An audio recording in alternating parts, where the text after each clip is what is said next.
जो सुमिरत सिद्धि होई गणनायक करिबर बदन करहूँ अनुग्रह सोई बुद्धि राशि शुभ गुण सदन बंदौ गुरु पद पदुम परागा सुरुचि सुबास सरस अनुरागा मंगल भवन अमंगल हारी उमा सहित जहि जपत पुरारी सुमिर शिवा शिव पाई पसाऊं वर्णऊ राम चरित चित चाऊं पानी ग्रहण जब कीन महेशा हियर से तब सकल सुरेशा हरि राम चरित सब आए प्रेम पुलक लोचन जल छाए कवन सुकाज कठिन जग माही जो नहीं होई तात तुम पाही राम काज लगी तब अवतारा सुनता ही भयऊ पर्वतारा। हे महादेव इस जगत बाबा इस जीवन बाबा न कोई कार्य कठिन है न ही कोई कार्य संभव है, यह सारे कार्य सरल संभव हो जाते हैं बाबा अगर आपकी कृपा हो जाए। कल्पना का चित्र वास्तविकता से हमेशा ज्यादा चटक। जब हम मन में कोई चीज सोचते विचारते हैं वह बड़ा चटक होता है और जब वास्तविकता से भेंट होती है तो कभी कभी मन ही खिन्न हो जाता है। विभीषण जी महाराज जब रावण की लंका को त्याग करके भगवान श्री राम की ओर चले, राम की ओर उन्मुख हुए, कैसे? सब कुछ त्याग कर। भगवान जिन भक्तों को अपने पास बुलाना चाहते हैं उनके आसपास ऐसी परिस्थिति बना देते हैं कि मोह माया घर परिवार जो भी कह ले वो सब त्याग करके भक्त भगवान की ओर उन्मुख हो जाता है। ऐसी परिस्थिति बना देंगे प्रभु। विभीषण जी महाराज जो कभी रावण के समक्ष तेज आवाज में बोले नहीं,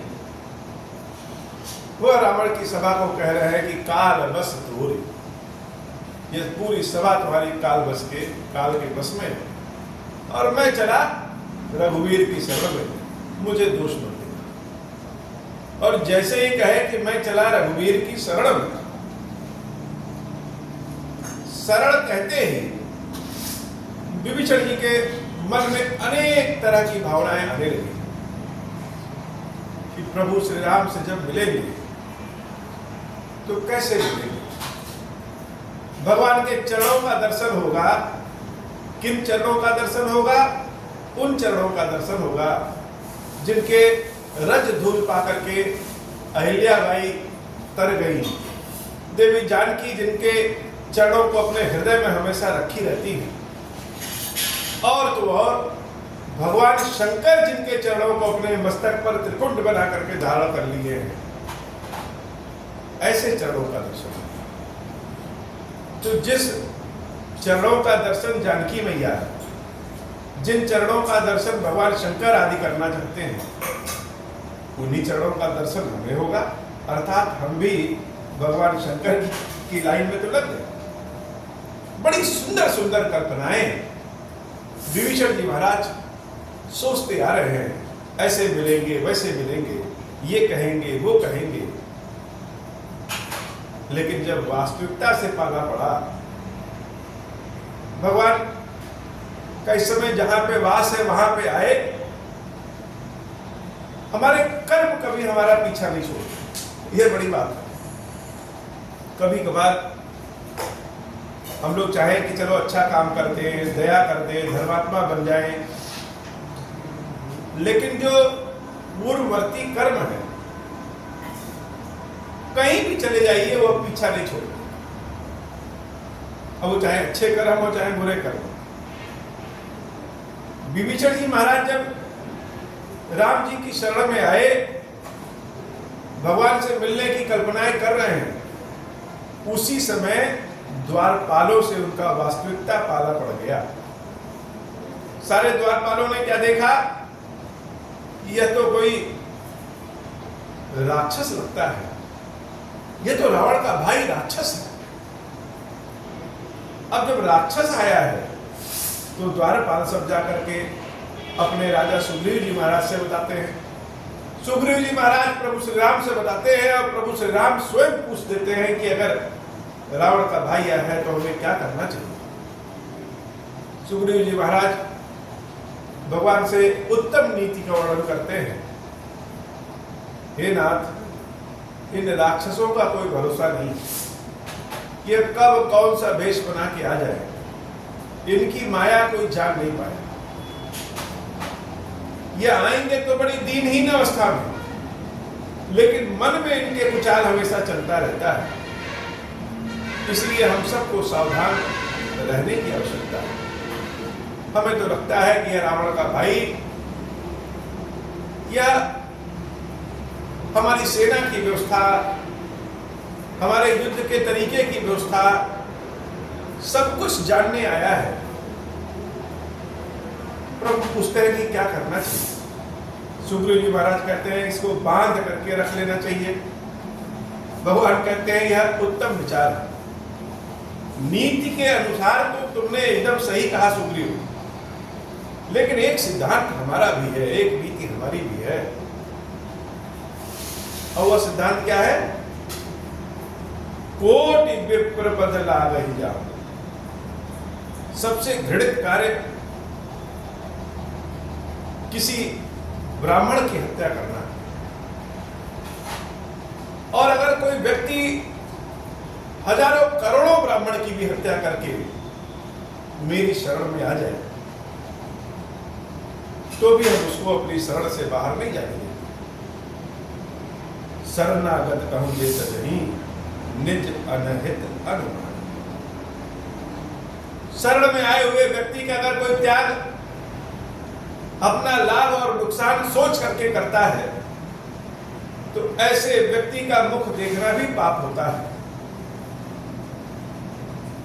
और हे सुग्रीव, जो तुमने नीति विचारी है, राजनीति की बातें बताई है, वो बड़ा उत्तम है। लेकिन फिर भी हम अपनी शरण में आए हुए व्यक्ति को कभी छोड़ते नहीं हैं। और तो और जैसे मान लीजिए कोई बड़ा पापी है और गंगा जी में स्नान कर ले, शारीरिक पाप भी धुल गया, मानसिक पाप भी धुल गया, तब तो वो पवित्र हो गया। तो सन्मुख होई जीव मोहि जबहि। भक्ति तो बड़ी छोटी है, लेकिन सारे दर्शनों का यह निचोड़। किसी भी धर्म का दर्शन ले ले, सन्मुख होई जीव मोहि जबहि। जब भगवान के सन्मुख कोई जीव हो जाता है, जन्म कोटि अगनासहि तबहि। करोड़ों जन्मों के पाप उसके नष्ट हो जाते हैं। कैसे? जैसे शरीर बड़ा गीला है और बाहर धूप में थोड़ी देर खड़े हो जाइए तो सारा जल, सारा पानी उड़ जाएगा और सूख जाएंगे। कपड़ा गीला रहता है, उसको बाहर धूप में फैला दिए, सूख जाता है। अग्नि पे जैसे कोई भोजन बनाने जाए, कच्चा रहता है, पक जाता है। तो परमात्मा के सन्मुख यह आत्मा जब पहुंचती, और यह आत्मा भी नहीं, क्या आत्मा जिसमें निवास करती है, जिसका नाम जीव होता है,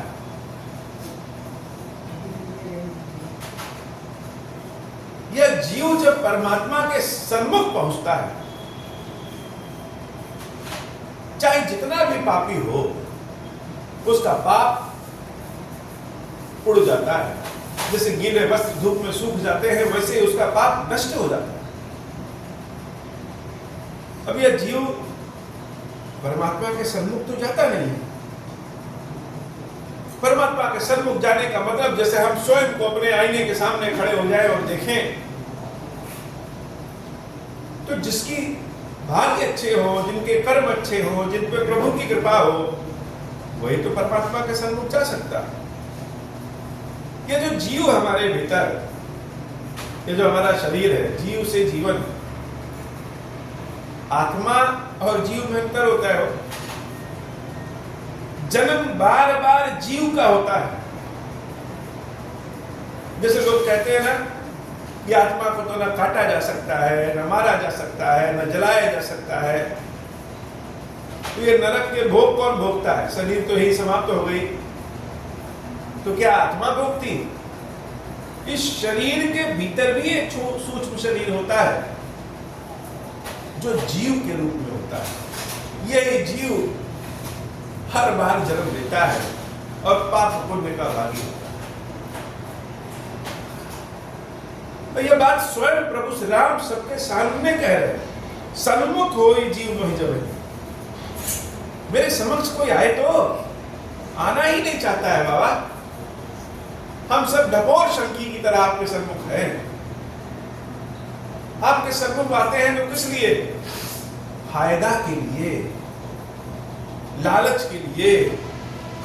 हमारे कष्ट प्रभु दूर कर देंगे, हमारे रुकी हुई गाड़ी को भगवान चला देंगे, हमारे ऊपर कृपा कर देंगे तो हमारी गरीबी दूर हो जाएगी।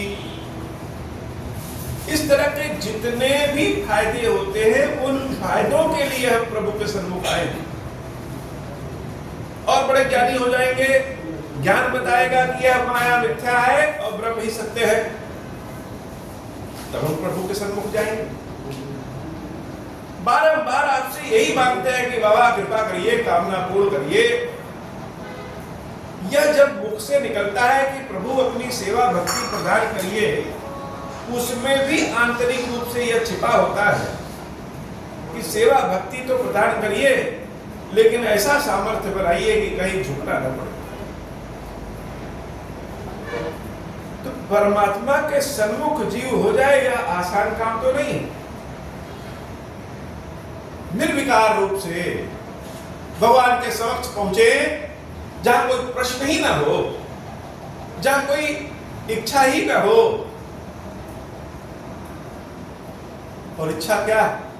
इच्छा हो तो भगवान से भगवान को ही मांग लेने की इच्छा।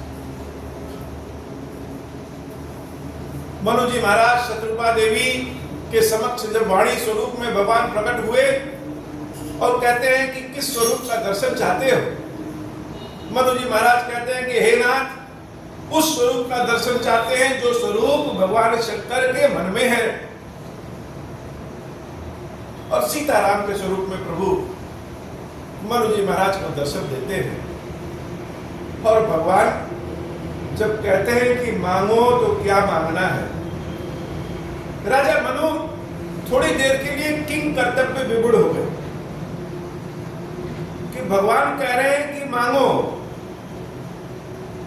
अब हम भगवान से ऐसा क्या मांग ले, कौन सी चीज मांग ले? अगर हम सब के समक्ष प्रभु प्रकट हो जाए, वरदान देने के रूप में स्वरूप में प्रकट हो जाए, जैसे हमारे मन मस्तिष्क में प्रभु है उस स्वरूप में प्रकट हो जाए और कहें कि मांगो, तो बहुत सारे लोग ऐसे हैं जो समझ नहीं पाएंगे कि क्या मांगे। धन मांगेंगे तो धन समाप्त हो जाएगा, बल मांगेंगे तो बल समाप्त हो जाएगा। ऐसा क्या मांग ले?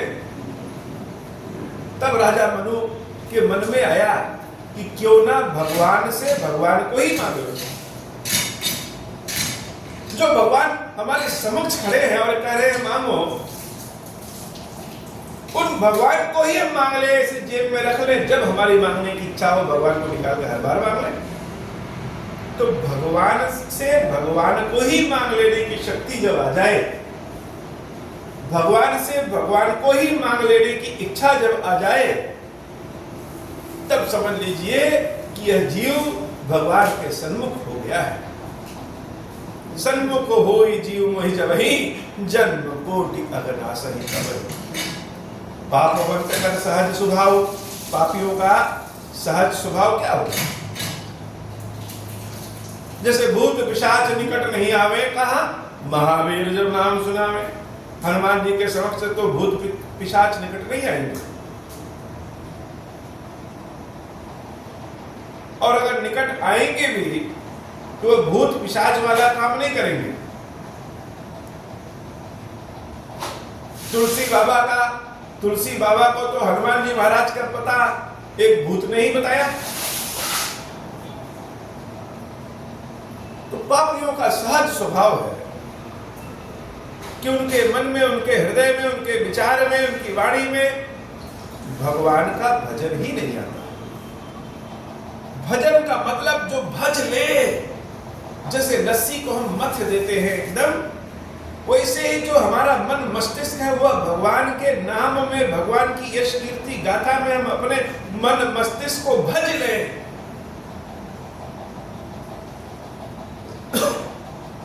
पापियों का तो स्वभाव होगा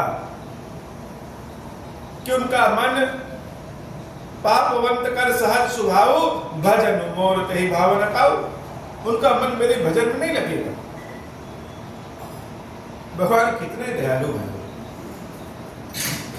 राम कथा का असली आनंद तब है जब हम स्वयं को राम कथा से जोड़ सके। कभी कभार जैसे कोई अपना पक्ष ले, संसार में कोई मेरा पक्ष भी लेने वाला है, सुनने में कितना अच्छा लगता है। जहां सारे लोग हमारे विपक्ष में खड़े हों और वहां कोई व्यक्ति हमारा पक्ष ले ले तो बड़ा अच्छा लगेगा। और कहीं भगवान ही हमारा पक्ष लेने लगे तब तो जीवन और बड़ा हो जाएगा। विभीषण जी महाराज को बाहर द्वारपालों ने रोक रखा है। मन मस्तिष्क में उनके तरह तरह के विचार आ रहे हैं। जब तो सोचे थे कि राम जी का दर्शन ऐसे करेंगे वैसे करेंगे, यह भूल गए थे कि मेरे कर्म इतने खराब है, पता नहीं प्रभु श्री राम दर्शन भी देंगे कि नहीं देंगे। भक्त बाहर खड़ा है भीतर प्रवेश करने के लिए, और सांसारिक नियम, सांसारिक कर्म बंधन, सांसारिक विषय उस भक्त को भगवान से मिलने के लिए बीच में ही रुकावट पैदा करता है। अब भक्त के पास तो इतनी शक्ति नहीं है बाबा जो इस रुकावट को समाप्त कर सके और कहे कि नाथ आपके दर्शन करना है। यह बीच की रुकावट जो है, भक्त और भगवान के बीच की जो रुकावट है, वह तो भगवान की ही कृपा से नष्ट हो सकती है, भगवान की कृपा से ही हट सकता है। विभीषण जी महाराज बाहर हाथ पर हाथ बांधे खड़े हैं, मन ही मन विनती कर रहे हैं कि नाथ दर्शन तो दीजिए। और भीतर नाथ क्या कर रहे हैं, प्रभु श्री राम क्या कर रहे हैं, अपने भक्त का पक्ष लेकर के उदाहरण पे उदाहरण, उदाहरण पे उदाहरण दिए जा रहे हैं। वास्तव में प्रभु श्री राम अपने भक्तों से कितना प्रेम करते हैं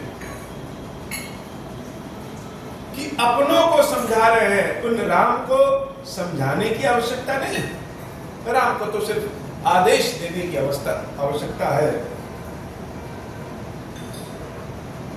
अगर आदेश दे देते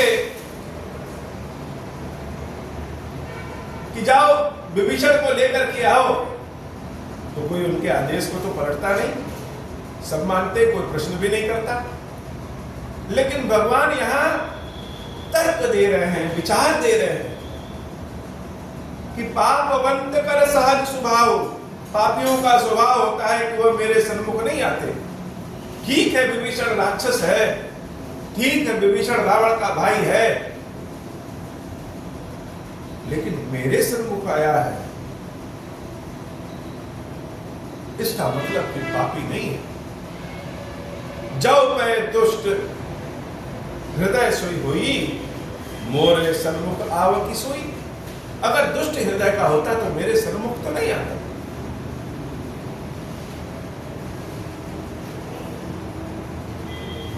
जो रावण का मामा मारीच भेष बदल करके मृग बन करके भगवान के पास गया था। वो भी भगवान के सन्मुख नहीं आया, वो तो भगवान को देख के भागने लगा था। ये विभीषण भले राक्षस हो लेकिन दुष्ट हृदय का नहीं है, और अपने भक्त के लिए भगवान ने वह गूढ़ रहस्य बता दिया जो सारे धर्म का, भगवान और भक्त के बीच के संबंध का आधार है, मंत्र है, रसायन है। प्रभु कहते हैं निर्मल मन जन सो मोहि पावा, मोहि कपट छल चित्र भावा। मुझे कौन प्राप्त कर सकता है? जो ज्ञानी है, जो बहुत गोरा है, जो उत्तम कुल का है, ऐसा नहीं। मुझे हर वो प्राप्त कर सकता है। निर्मल जन मन सो मोहि पावा, निर्मल मन जन सो मोहि पावा। जिसका मन निर्मल हो जाए। यह मन ही तो नहीं निर्मल होता है बाबा, मन को निर्मल करने के लिए ही अनेक उपाय बताए गए हैं।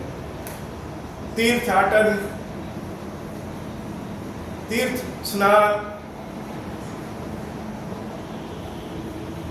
और तरह तरह के कर्मकांड, धार्मिक क्रियाओं को करना, स्कूल आदि जितनी भी पुस्तकें हैं वह सब, इन सब का एक ही उद्देश्य है कि मन हमारा निर्मल हो जाए।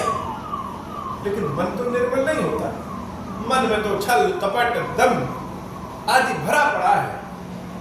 और ये मन जिसका निर्मल हो जाए, जैसे संत रविदास जी कहते हैं ना, मन चंगा तो कठौती में गंगा।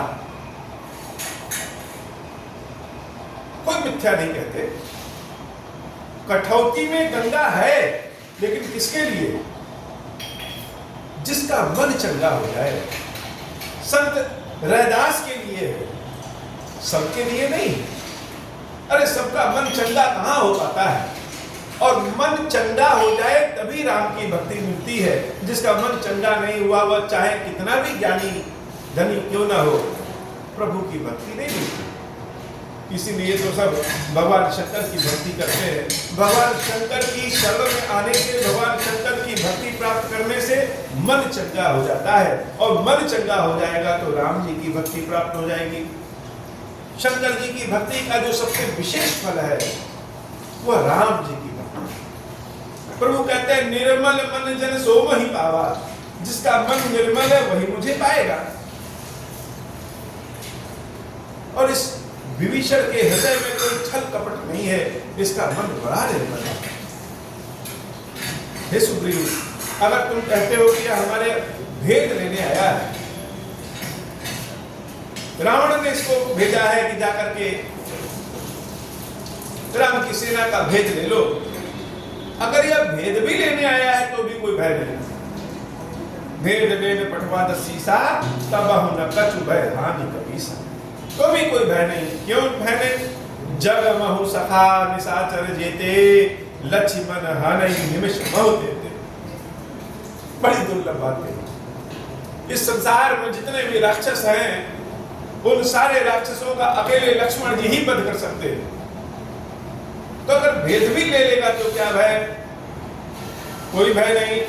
जो सभीत आवा नरनाई, जो सभीत आवा सरनाई, रखियं ताहि प्राण की नाई। और अगर भय के कारण, डर के कारण, संसार से डर करके मेरी शरण में आया है तो उसकी रक्षा करना मेरा धर्म है। उसको प्राणों की भांति हम रखते हैं। मंगल भवन मंगलहारी, उमा सहित देहि जबर पुरारी। उभय भांति तेहि आनहु, हंसी कह कृपानिके, जय कृपाल कहि कपि चले, अंगद हनु समेत। इसलिए दोनों ही स्थितियों में, चाहे वह रावण के द्वारा भेजा गया हो अथवा स्वयं मेरी शरण में आया है, किसी भी स्थिति में आया है, उस विभीषण को मेरी शरण में लेके आओ। जब राम जी की ऐसी बातें सुनते हैं, हनुमान जी महाराज जय जय जय जय जय कहते हैं, क्योंकि हनुमान जी तो जानते हैं कि विभीषण का स्वभाव कैसा है। विभीषण जी कैसे हैं, और जिसके ऊपर हनुमान जी की कृपा हो गई हो, वो उसका कोई रास्ता कहीं भी नहीं रोक सकता। अंगद जी आदि हनुमान जी समेत और सारे वानर पूरे समर्पण के साथ, पूरे सम्मान के साथ विभीषण जी महाराज को लाने के लिए चल देते हैं। मंगल भवन मंगलहारी उमा सहित जय जगत पुरारी। हे बाबा, आज की कथा इतनी। श्री खीरेश्वर महादेव जी, खीरेश्वरी मैया जी, हम सब के ऊपर बाबा कृपा करें। अब हो प्रसन्न प्रभु मोह पर, नाथ दीन पर नेहु, निज पद भगति देहु प्रभु, पुनि दूसर बर देहु।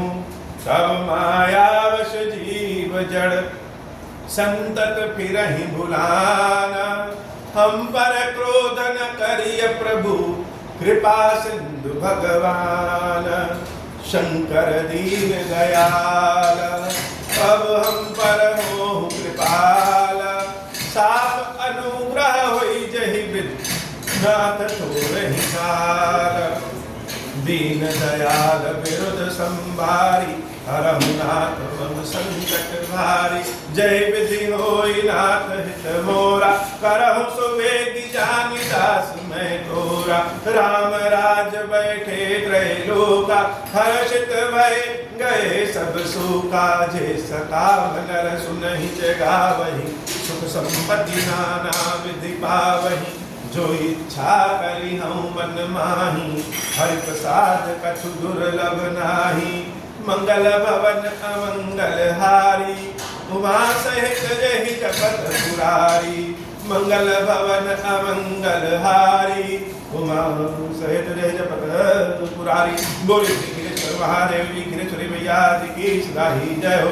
खीरेश्वरम, हे भगवान शंकर, आप ऋण पातक दुर्भाग्य और दरिद्रता की निवृत्ति के लिए तथा संपूर्ण पापों का नाश करने के लिए मुझ पर प्रसन्न होइए। मैं दुख और शोक की आग में जल रहा हूँ, संसार भय से पीड़ित हूँ, अनेक प्रकार के रोगों से व्याकुल और दीन हूँ। खीरेश्वर, मेरी रक्षा कीजिए।